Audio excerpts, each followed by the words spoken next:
Bonsoir et bienvenue à cette nouvelle édition de Point de Doctrine.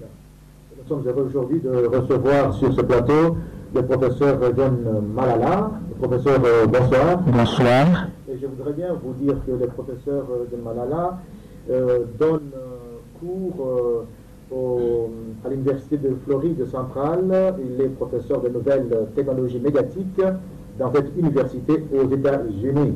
Il donne aussi cours à la faculté des sciences au département de la communication électronique, option radio-télévision. Il est spécialiste en système médiatique électronique virtuel. C'est un docteur en informatique. Avant de partir aux États-Unis, il a travaillé ici comme équipier du campus pour Christ, où il était directeur du ministère auprès des étudiants. Aux côtés de la carrière académique qu'il exerce, le docteur Malala a une fondation qui est appelée John Malala Dignity Foundation.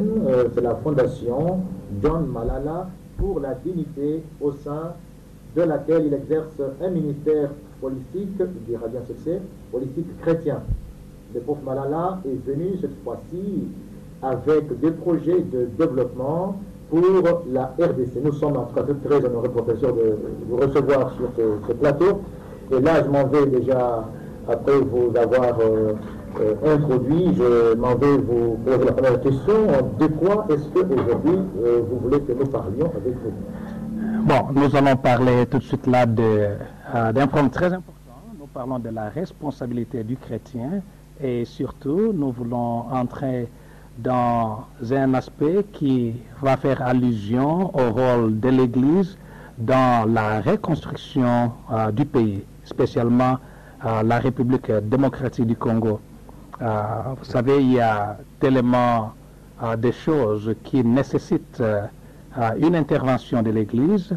À l'heure actuelle, quand je suis arrivé ici au Congo, les gens parlent toujours des 5 chantiers du chef de l'État, qui, au fait, ne devraient pas être les 5 chantiers du chef de l'État, mais il y a plus que cela. En tout cas, en tant que chrétiens, en tant qu'Église, nous avons une très forte responsabilité dans la reconstruction de ce pays. Et c'est de ça que j'aimerais que nous puissions parler ce soir. Oui, que c'est plus que 5 chantiers. Ce ne sont pas les 5 chantiers du chef de l'État, mais les 5 chantiers même de tout le Congolais. Exactement. Vous venez des États-Unis, où vous avez longtemps séjourné et où vous donnez cours, je viens de le dire. Vous voyez la situation dans notre pays, et c'est une situation complexe. Il y a d'une part les infrastructures qui sont dans l'état où ils sont, et d'autre part, il y a le manque d'emploi ainsi que des conditions sociales difficiles. De quelle manière, puisque vous êtes là pour nous parler de ce que l'Église doit faire, de quelle manière l'Église peut-elle apporter sa part de contribution pour pallier à cette difficulté? Bon, ça c'est une très bonne question. J'aimerais que nous puissions savoir que l'Église a tout d'abord une très forte responsabilité. J'aimerais que vous puissiez lire, si vous voulez, dans Matthieu chapitre 5, versets 13 à 16. Et ça c'est un passage très important sur lequel j'ai fondé toute cette doctrine, si vous voulez bien l'appeler, que j'aimerais évoquer ce soir, de la responsabilité du chrétien, Matthieu chapitre 5, versets 13 à 16, si vous pouvez lire pour nos téléspectateurs. Je vais lire dans Matthieu chapitre 5, versets 13 à 16, il est écrit ceci. Vous êtes le sel de la terre, et si le sel perd sa saveur, avec quoi la lui rendra-t-on?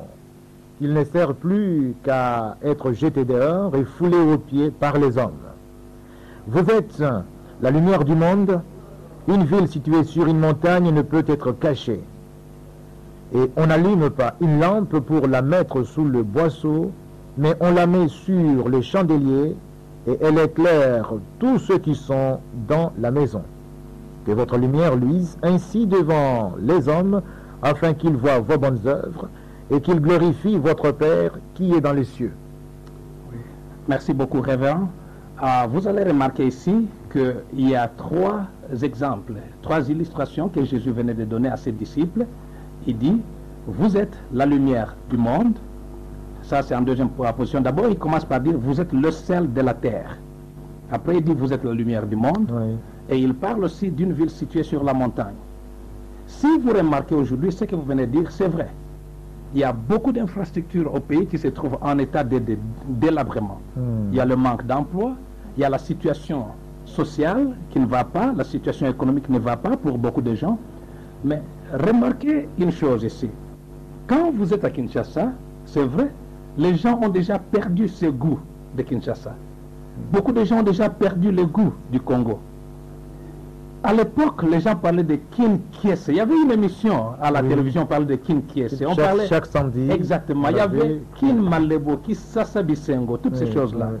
Mais aujourd'hui, si vous demandez à beaucoup de gens, vous leur parlez de Kinshasa Bisengo et toutes ces choses-là, les gens vous disent non, non, non, ça ne va pas. Et nous autres, quand nous venons, j'ai fait près de 2 décennies aux États-Unis, quand je reviens ici, les gens me disent, mais qu'est-ce que vous venez faire encore ici? Les gens ont déjà dégoûté, ils préfèrent aller là-bas. Ils disent, mais c'est vous qui allez nous amener là-bas. Vous revenez ici. Pourquoi? Ceci, je veux dire que je suis d'accord avec vous que les choses sont dans l'état dans lequel elles sont. Mais ici, il s'agit d'un Congo qui est comme une nourriture qui n'a pas du sel. Vous remarquez, on vous donne de l'épinard, hein, on bouillit ça, on ne met pas le sel, on vous met à table avec le bitekuteko, on le met à table avec peut-être les riz, pommes de terre ou avec le foufou. En tout cas, vous n'en avez pas envie de manger. On a juste bouilli ça. Voilà, et ça ne vous aide pas, vous ne voulez même pas manger cela. Mais prenez un peu de cette même nourriture-là, veuillez l'assaisonner et remettez à table. Vous allez voir que cette même nourriture que les gens n'avaient pas le désir de prendre, ils vont s'amasser autour de cela et commencer à manger cela. Avec grand appétit. Voilà. Et c'est ça ce qui se passe aujourd'hui avec le Congo, où nous sommes le sel de la terre. L'Église devrait être la réponse aux problèmes sociaux, économiques, aux problèmes de délabrement, aux problèmes des immondices, aux problèmes de l'emploi. D'ailleurs, pour ne pas beaucoup vous accabler avec des références bibliques, j'aimerais que vous puissiez voir vous-même dans le psaume 128, versets 1 à 2. Parce que là, nous parlons de l'importance de la prospérité. Quand nous parlons aujourd'hui de gens qui se posent la question de savoir si l'Église a un rôle à faire dans tout ça. Et je sais où est-ce que je vais en revenir avec ces versets. Je vais faire une remarque très pertinente, que je trouve pertinente pour ce que l'Église n'a pas pu faire et ce qu'elle devrait faire. En tout cas, les versets bibliques sont les bienvenus, professeur. Vous n'avez pas à vous inquiéter pour ça. Vous avez dit, psaume 128, versets 1 et 2. Voilà. Et je lis, « Heureux tout homme qui craint l'Éternel et qui marche dans ses voies. Tu jouis alors du travail de ta main, tu es heureux, tu prospères. » Voilà. Vous vous posez peut-être la question de savoir, mais vous avez dit il y a des problèmes de manque d'emploi, il y a tout ceci, mais qu'est-ce que cela a à faire avec on a les deux goûts d'être dans ce pays. Exactement. On a les deux goûts parce que pour la plupart des cas, les gens se trouvent dans une situation économique qui n'arrive pas à les satisfaire. Ils sont mécontents, ils ne sont pas satisfaits de leurs conditions actuelles. On trouve des ingénieurs agronomes qui ont terminé, je pense, à Yangambi ou n'importe où, qui ont fait 10 ans, 15 ans sans emploi. Et quand vous leur posez la question, beaucoup d'entre eux sont devenus des mendiants. Et on les voit dans les églises. Et quand vous leur posez la question de savoir, mais qu'est-ce que vous faites dans la vie? Non, mais ça ne va pas, je ne travaille pas, j'ai fait tout ce que je peux faire, je ne travaille pas. Mais qu'est-ce que ces ingénieurs ont fait de mal? Après avoir terminé, Dieu leur a donné l'occasion d'obtenir une formation. La formation selon laquelle ces gens devraient nourrir la population. Ces gens-là devraient obtenir leur nourriture de leur sueur. Ils allaient travailler de leurs propres mains. Mais ils n'ont pas pu travailler. Ils ont déposé des dossiers dans des cabinets du ministre en train d'attendre qu'on les appelle pour qu'ils puissent aller travailler dans des bureaux. Alors que ces gens ont été formés pour aller travailler, labourer, manipuler la terre et travailler. Ils sont devenus indignes des mendiants et l'Église a fait quelque chose peut-être, mais n'a pas fait assez pour moi. Parce que beaucoup de ces gens qui sont dans l'Église, quand ils viennent et disent, pasteur, moi je n'ai pas du travail, je n'ai pas du travail, j'ai besoin de l'argent, ainsi de suite, on appelle tout le monde dans l'église, on dit, faisons un jeûne pour ses frères, ses sœurs, on commence à prier, Seigneur, prends le dossier de notre frère qui se trouve en bas, mets-le au-dessus, alors on prie encore, on dit, prends le dossier de celui-ci, mets au-dessus. Il y a une centaine d'églises ou de milliers d'églises ici au Congo. Oui, ça peut faire A, B, C. Donc, pasteur A prie pour que son ingénieur, son dossier passe au-dessus. Voilà. Et le pasteur B prie pour que le dossier de son ingénieur passe au-dessus, Voilà. puisque c'est toujours mis dans les tiroirs. Exactement. Le pasteur C, et puis on peut comme ça les aligner même sans. Voilà. Finalement, donc vous dites, quand on fait ça, lequel des dossiers passera au-dessus de l'autre. C'est ce qu'on appelait autrefois des prières d'empêchement. Vous empêchez les autres, donc pour que Dieu puisse mettre votre dossier au-dessus. Et franchement, ça, ce n'est pas de cette façon-là que la prospérité devrait venir. Et pire que ça, des chrétiens font ce qu'on appelle la permanence.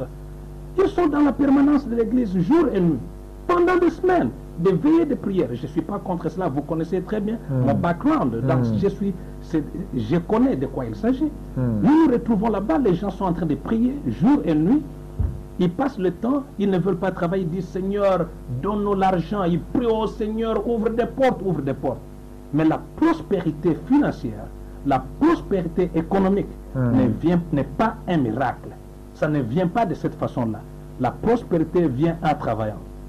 C'est pourquoi dans Psaume 128, verset 1 à 2, nous trouvons ici, Dieu nous montre que la prospérité vient en travaillant. Nous devons travailler. Donc l'Église peut bien aider les gens, mettre les gens au travail, les aider à comprendre où est-ce qu'ils ont failli à leurs responsabilités et que ces gens puissent revenir à leur propre, à la raison et qu'ils se mettent au service de la société. C'est là où je voulais en venir, professeur. Qu'est-ce que vous pensez que l'Église devrait faire? Autrement dit, quel genre de travaux l'Église devrait-elle créer, et même si elle le faisait, pour combien de personnes? Bon. Parce qu'il y a là, vous avez dit, le travail que l'Église n'accomplit pas, un rôle qu'elle ne joue peut-être pas comme il faudrait. Qu'est-ce que vous pensez que l'Église devrait faire? Bon, il y a deux aspects ici. Prenons d'abord un aspect social, général. Vous allez remarquer que nous avons vu là-bas que vous êtes le sel de la terre. L'Église devrait redonner un sens au travail en encourageant les gens à travailler. Par exemple, l'Église pouvait avoir des possibilités de faire des chants. Aujourd'hui, si vous voyez, vous êtes ici à Kinshasa, vous demandez aux gens qu'est-ce que vous avez mangé le matin pour le déjeuner. Beaucoup de gens disent, oh, j'ai mangé le quaker, par exemple. Et j'ai vu même, il y a eu un Congolais qui est venu une fois aux États-Unis, dit, oh, I want some quaker. Donc il dit, il voulait manger le quaker. Le quaker en anglais, on n'appelle pas quaker, c'est oatmeal. Alors, quakers, c'est le nom d'une association chrétienne. Ce sont des chrétiens qui avaient compris le sens du travail. Ce que l'Église devrait faire aujourd'hui, c'est de pouvoir créer des structures. Et ces chrétiens-là s'appelaient les Quakers. Voilà. Oui, donc, alors, ce sont les Quakers, les chrétiens, c'est comme on dirait aujourd'hui les Mennonites, les méthodistes, les baptistes, ainsi de suite. Alors, tu ne vas pas aller dans un magasin, oh, je mange le baptiste ce matin. Non. Donnez-moi, je vais acheter les baptistes, je vais acheter les méthodistes. Donc, quand dire je vais acheter les Quakers, donc c'est comme si tu disais je vais acheter les Mennonites et les baptistes. Je ne connais pas le terme en français, mais en anglais c'est oatmeal. Ce n'est pas Quaker. Alors, nous nous mettons dans une situation selon laquelle l'Église devrait créer des structures où les gens pouvaient travailler. Et ce n'est pas impossible. Ça pouvait être vraiment des champs. Et on parle aujourd'hui de la crise alimentaire au monde. Mais ça c'est ridicule. Crise alimentaire au Congo. Mais ça ne devrait pas avoir lieu. Entre parenthèses, professeur, quel rapport il y a entre les Quakers là et ce repas dont vous parlez? Bon, parce qu'eux, ils ont travaillé, ils ont créé des champs. Leurs ingénieurs ont... Voilà, leurs ingénieurs, ils ont mis leurs ingénieurs au travail. Et ces gens ont travaillé, des laboureurs ont labouré, et ils ont produit, ils ont envahi le monde entier aujourd'hui avec la nourriture. L'Église peut en faire autant aujourd'hui. Au lieu de laisser ces gens dans l'église en train de faire la prière, chaque jour en train de demander Seigneur, Seigneur, il y en a qui disent Kolo, pesamisala, qui est ridicule, une prière vraiment ridicule, parce que le travail est là, on ne veut pas le faire, on attend que Dieu puisse faire descendre le travail du ciel, alors qu'il y a des infrastructures qui sont là-bas, il y a certaines personnes qui pouvaient même se créer leurs propres travaux. On peut créer leurs propres petites entreprises. Les gens peuvent dire, on manque de moyens, nous allons y arriver. Donc, mais ça, c'est vraiment ridicule. Des petites choses. Nous parlons ici des champs de maïs, des champs d'arachide, des champs de toutes sortes de champs, ainsi de suite, qu'on pouvait faire, qu'on n'est pas en train de faire. Et vous allez trouver des gens qui vous disent, non, mais ce sont des moyens, ce sont des engins, c'est ceci, cela. Alors que tout ça, ce sont des prétextes. Non, parce que vous dites que ce sont des prétextes, mais en réalité, toutes les églises locales n'ont pas les moyens d'avoir des engins dont on a besoin pour de pareilles entreprises. Vous parlez des Quakers, mais ce sont des véritables usines où on travaille avec des machines qu'on n'a pas. Oui, c'est vrai. Moi, et même l'argent pour investir. C'est vrai. Oui. Il y a une chose, peut-être que, bon, nous n'allons pas lire tous ces versets, mais nous pouvons faire des références sur ça. Oui. Dans la Bible, Dieu a toujours voulu que nous puissions être créatifs. Il y a beaucoup d'exemples. Je commence par l'exemple de Moïse. Moïse, Dieu l'avait appelé pour aller délivrer les enfants d'Israël en Égypte. Et qu'est-ce que Dieu a dit à Moïse? Il savait que Pharaon avait une très forte armée, avec des chars. Mais Dieu a dit à Moïse, qu'est-ce que tu as dans ta main? Ces petits bâtons, ces petits verges qu'il avait dans la main, Dieu a dit que c'est ça que tu vas utiliser pour faire sortir Israël d'Égypte. Et il a accompli cela. Tous les miracles, la mer rouge et autres, c'était par ça. Vous connaissez encore Élie le prophète. Il est parti, il fouillait devant Jézabel. Voilà, Jézabel qui en voulait à sa vie. Et il est arrivé à Sérapta, là il a trouvé une veuve. La question qu'il a posée à la veuve, c'est de savoir qu'est-ce que la veuve avait dans sa main. C'était juste un peu de farine, un peu d'huile. Et vous connaissez le reste de l'histoire. Pendant 3 ans et demi, pendant qu'il y avait la sécheresse, cette farine et ces pains, de l'huile avaient fait des miracles. Il y a beaucoup d'exemples, même Jésus lui-même. Il était au désert avec ses disciples. Il y avait 5000 hommes sans compter les enfants et les femmes.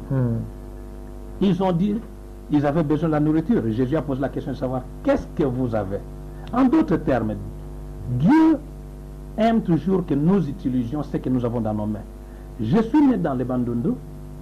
Quand j'étais enfant, j'ai vu des plantations de la pelzette, des milliers et des milliers d'hectares de plantations de la pelzette qui produisaient de l'huile de palme. Ces plantations n'avaient pas été faites avec des tracteurs. Cette huile que nous consommions dans tout le Congo. Exactement. Ce n'était pas fait avec des tracteurs. Quand les gens se prétendent aujourd'hui qu'ils ne peuvent pas faire ce travail-là, parce qu'ils n'ont pas de tracteurs, ce sont des prétextes. Mon père avait une plantation de café. Et il n'avait jamais vu un tracteur au village. Donc, il y a tellement d'histoires aujourd'hui où les gens qui ne veulent pas travailler veulent toujours que ils puissent, que Dieu leur donne ce que les autres ont. D'ailleurs, ceux qui n'ont pas. Ceux qui n'ont pas. D'ailleurs, ça revient à l'exemple de quelqu'un à qui on a donné, disons, un roi qui avait donné des talents à certaines personnes, à quelqu'un il a donné 3 talents. Dans Matthieu 25, oui. Matthieu 25, 5 talents, 2 talents, 1 talent. 1 talent. Alors, la personne qui avait 1 talent n'a pas pu mettre son talent à l'œuvre de son maître. Il est parti cacher ça parce que pour lui, il n'avait pas reçu assez.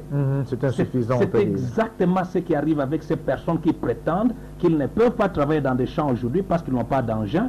Ils sont en train de dire, le manque d'engin pour moi c'est l'équivalent d'avoir un seul talent. Et ceux qui ont des engins, ce sont des gens qui ont 5 talents. Moi, comme je n'ai pas d'engin, je cache mon talent ici, j'attends jusqu'à ce que j'aurai aussi les 5 talents. C'est ridicule.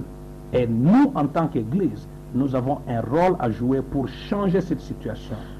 Professeur, vous êtes en train de nous dire que quelle que soit notre condition, nous avons au moins quelque chose.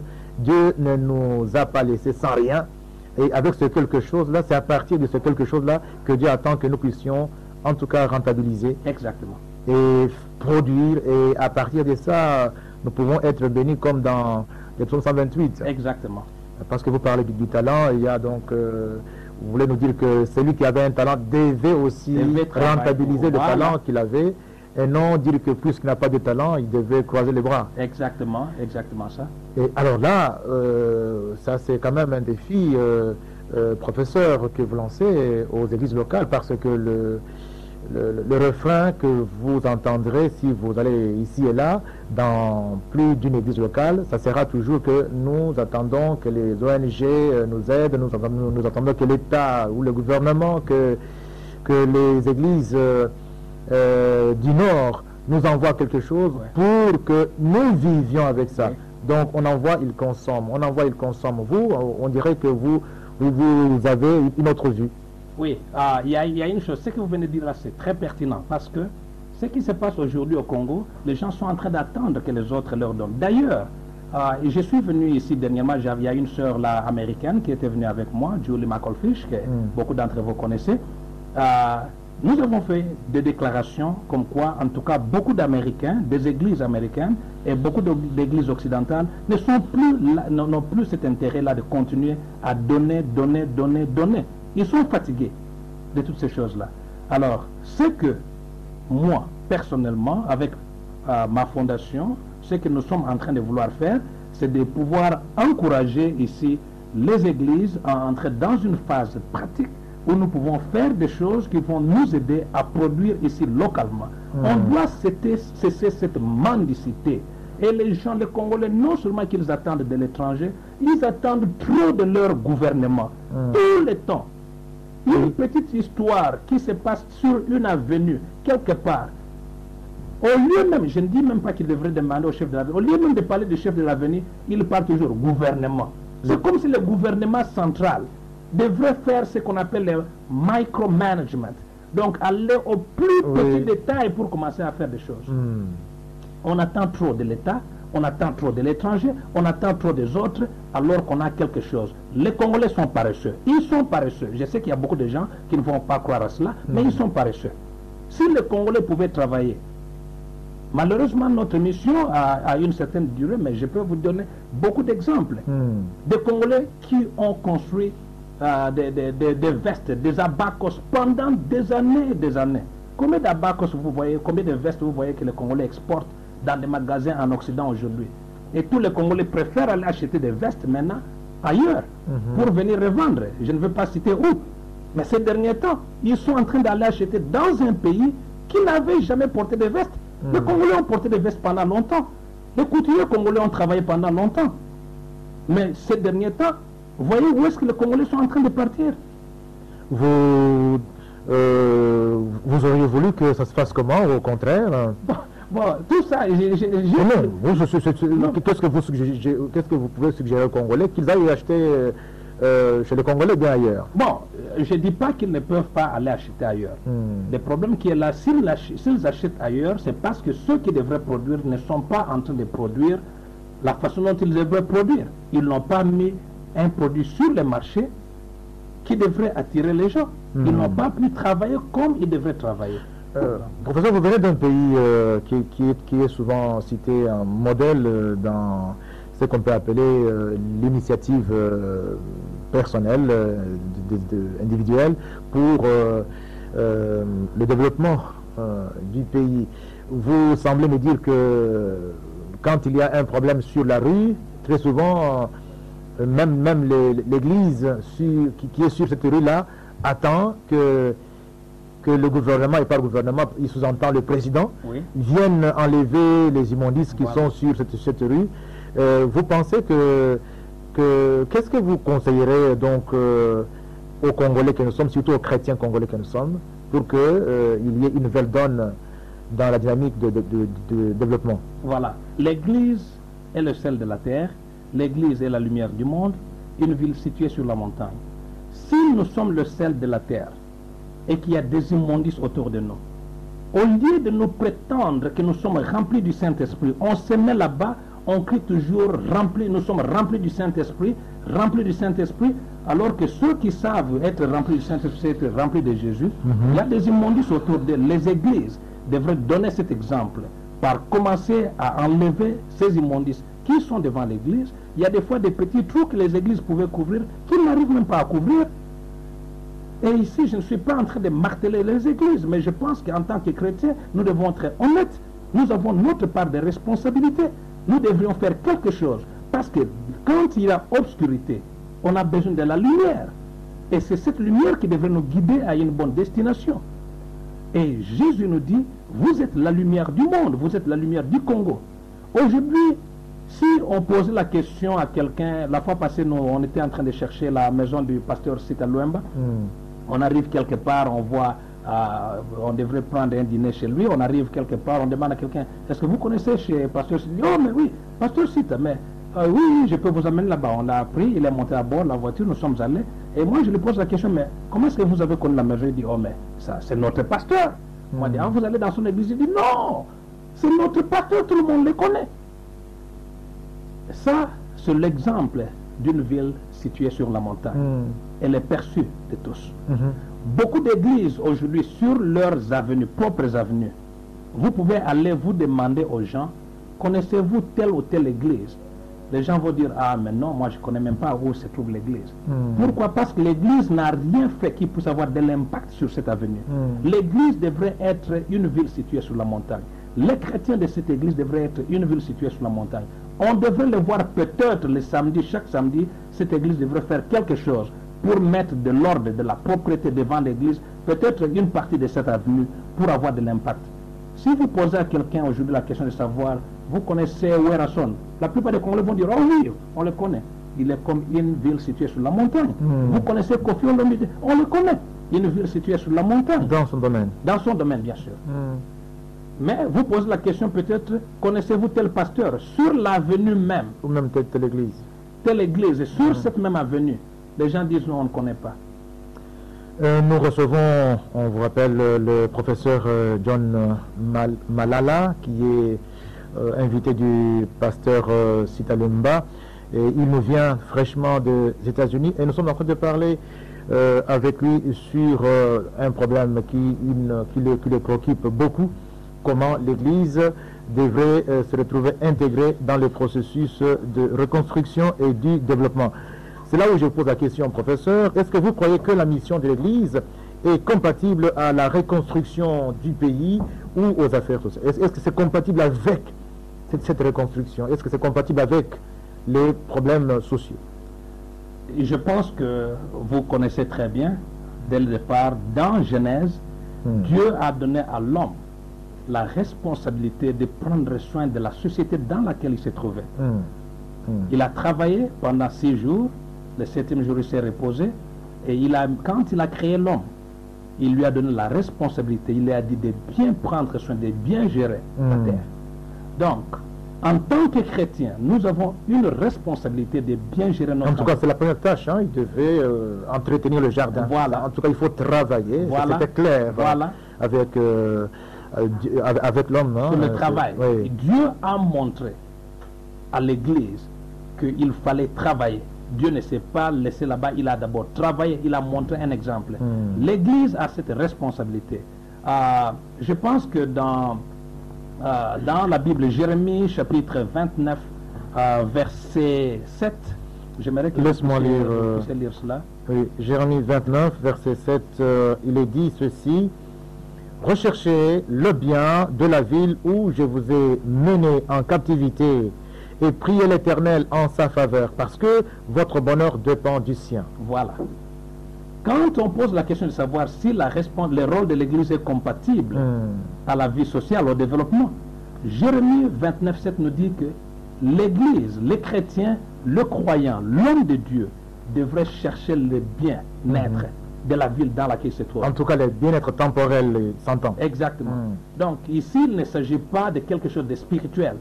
Il s'agit du matériel, il s'agit des infrastructures, il s'agit de la sécurité nationale, il s'agit de l'économie, il s'agit de tout ce qui fait que les gens sentent qu'ils aient un goût. Ce que les gens sont en train de partir chercher en Europe et en Amérique, Dieu dit de rechercher le bien de cette ville. Et je pense que les églises devraient faire un effort.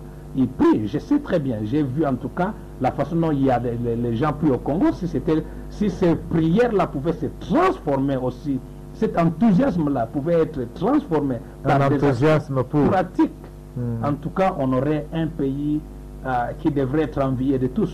Donc je pense que l'Église a une très forte responsabilité. Ce n'est pas, Dieu ne nous appelle pas seulement à penser à la vie spirituelle des gens, la vie éternelle, mais Dieu nous demandera un jour de rendre compte de comment nous avons géré notre environnement.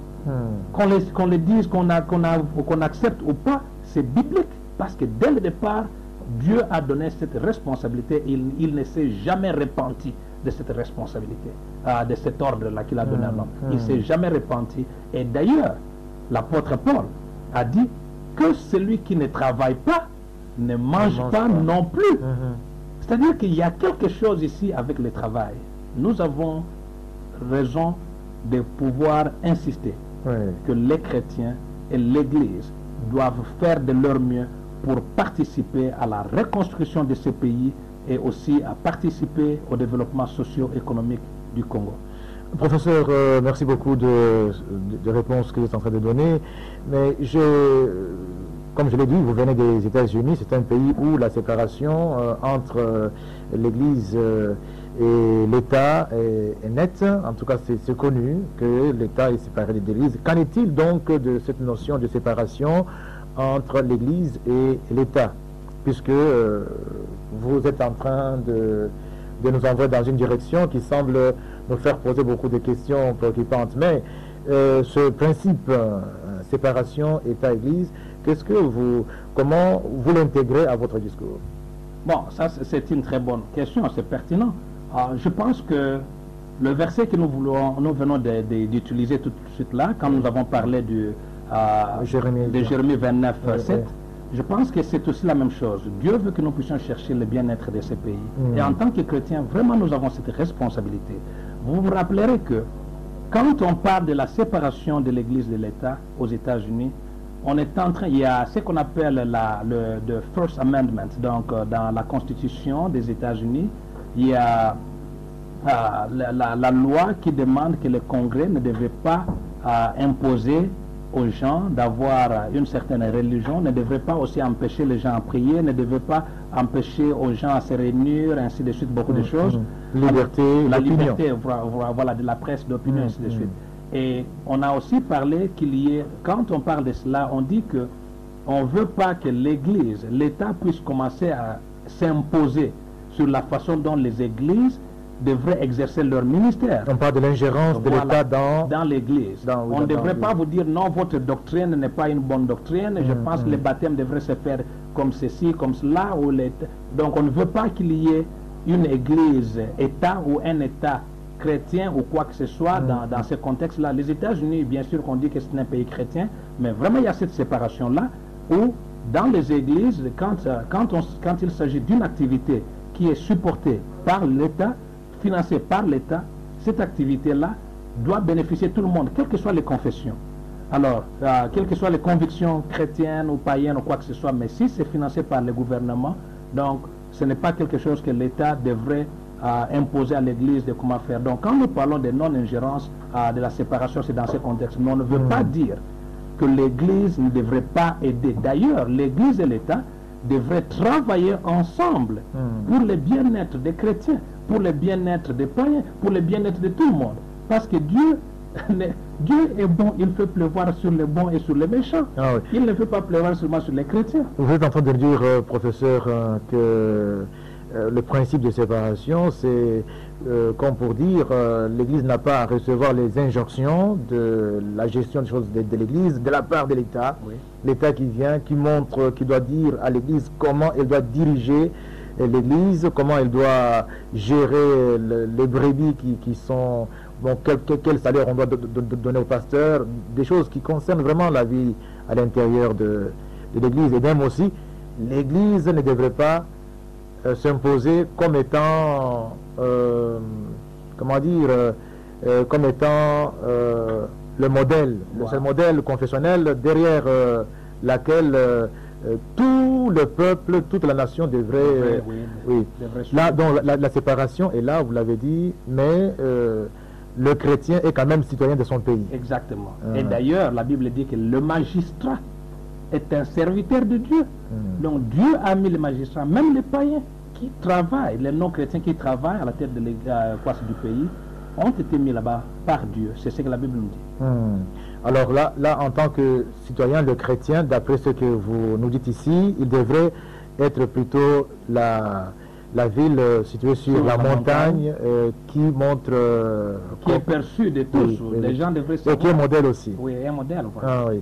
Alors, je voudrais encore comprendre davantage en ce qui concerne l'Église et sa responsabilité. Nous sommes dans un pays qui a son nom, c'est la RDC. Je voudrais, professeur, que vous me disiez, c'est que l'Église a effectivement... Quel bilan on peut avoir du travail de l'Église? Est-ce que l'Église a failli dans sa responsabilité ici en République démocratique du Congo? Vous venez des USA, mais vous êtes aussi congolais, vous savez bien la réalité de l'Église au Congo. Vous êtes chrétien avant de voyager, engagé dans l'œuvre de Dieu avant que vous ne voyagez. Vous revenez et vous trouvez encore... Quel bilan on peut faire? Est-ce que l'Église a failli ou on peut dire autrement? Bon, je ne veux pas choquer les gens, je ne veux pas léser les gens, mais nous devons être honnêtes avec nous-mêmes. Nous parlons aujourd'hui du réveil au Congo. Et l'Église a fait quelque chose pour faire valoir le nom de Jésus-Christ. Partout, en tout cas, tout le monde du moins connaît. Au Congo, quand vous partez ou vous montez dans des bus ou partout, vous dites Alléluia, les gens répondent Amen. Oui, automatiquement. Automatiquement. Les gens savent cela. C'est-à-dire que l'Église a beaucoup fait dans ce cadre-là. Quand on parle de miracles, les gens savent, on chante, même tout le monde peut chanter. Vous dites aujourd'hui merveilleux, merveilleux. Même des gens qui sont des non-chrétiens peuvent chanter ces cantiques-là. Ils peuvent même chanter en train de prendre son alcool. Et voilà. Pendant que vous... Donc toutes ces choses-là. De ce côté-là, l'Église a fait un effort de faire en sorte que les gens comprennent le nom de Jésus-Christ, ainsi de suite. Mais le comble est que les gens ont une très mauvaise image de quel Dieu nous parlons, de quel Jésus-Christ nous parlons.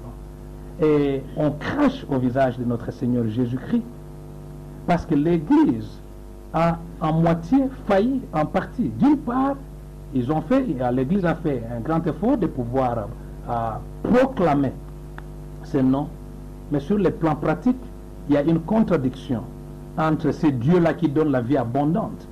Parce que vous remarquez, vous allez voir des chrétiens, ils se disent, ils sont remplis du Saint-Esprit, ils ont cette vie abondante, et quand vous les regardez, ils sont malheureux, ils sont misérables, ils n'ont pas la joie, ils n'ont pas la paix. Et ça, c'est quel modèle des chrétiens, de quel modèle d'église que nous sommes? Donc je pense que d'une part, l'Église a failli à sa mission. D'une part, d'autre part, l'Église a fait quelque chose. Ça, il faut reconnaître. Il faut vraiment féliciter le fait que les églises ont milité, s'il faut dire cela, pour proclamer. Vous allez partout, au Congo en tout cas, c'est très facile. Vous pouvez proclamer le nom de Jésus-Christ partout où vous êtes. Vous pouvez le faire dans des bus. Ailleurs, on ne peut pas le faire. En Amérique, tu ne peux pas le faire. Tu ne peux pas monter dans un bus, commencer à faire cela. Tu ne peux même pas prier. Moi, je suis professeur à l'université. Je ne peux pas me mettre devant les étudiants et faire une prière. Ce n'est pas autorisé. Mais ici au Congo, les églises ont quand même fait quelque chose dans ce cadre-là. Toutefois, on a laissé quand même une très mauvaise impression de ce que l'église devrait être. Parce que l'église a encouragé le chômage. Le professeur est en train de nous dire qu'il y a une contradiction entre le fait que l'Église prétend être remplie du Saint-Esprit, mais d'un côté ne semble pas aimer le travail. Voilà. Par conséquent, la misère, les souffrances sont les lots quotidiens des chrétiens. Et là, professeur, puisque vous dites cela, qu'est-ce que vous pensez que l'Église au Congo devrait faire pour, comment dire, guérir de cette maladie? Parce que on ne peut pas dire que je suis rempli du Saint-Esprit et ne pas obéir à ce que dit la parole inspirée par le Saint-Esprit qui nous envoie au travail.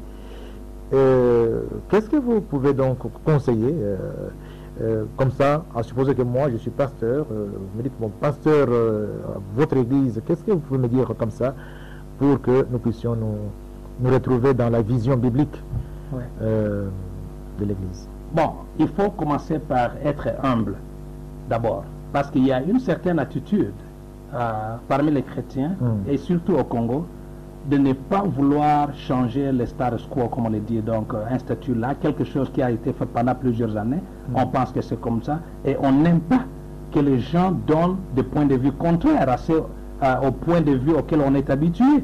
On pense que ce qu'on a toujours enseigné devrait être comme ça. Et beaucoup de chrétiens n'ont pas cette humilité de reconnaître que Dieu nous appelle à quelque chose. Je pense qu'on devrait commencer par un changement de mentalité et avouer que l'Église pouvait faire quelque chose, et le quelque chose que j'ai dit ici tout de suite là, c'est de s'engager dans certaines actions. Et ces actions-là devraient se faire d'une façon beaucoup plus organisée. Je pense que ici j'ai proposé, par exemple, moi personnellement, j'ai proposé avec notre fondation de travailler avec les églises du Congo. Nous avons, depuis que je suis arrivé, j'ai eu des rencontres avec des pasteurs du conseil des pasteurs de Kinshasa, des synodes de l'SCC. J'ai eu des rencontres avec des responsables des églises de réveil. J'ai eu des rencontres avec des associations chrétiennes. J'ai parlé avec beaucoup de personnes où nous sommes en train de chercher ensemble de pouvoir travailler de concert pour pouvoir aider à décanter la situation qui semble périleuse pour beaucoup de chrétiens aujourd'hui, pour essayer d'intervenir afin de pouvoir briser le délabrement qui persiste actuellement. Donc il y a certaines activités, je ne sais pas si le temps me permettrait d'en discuter, mais nous sommes en train de faire quelque chose. Oui, parce que c'est cela que je voudrais que vous me parliez pratiquement. Vous avez fait allusion à la fondation John Malala pour la dignité. En anglais, c'est John Malala Dignity Foundation. Pratiquement, qu'est-ce que vous nous proposez pour le développement? Bon, nous avons par exemple, je prends ça, notre fondation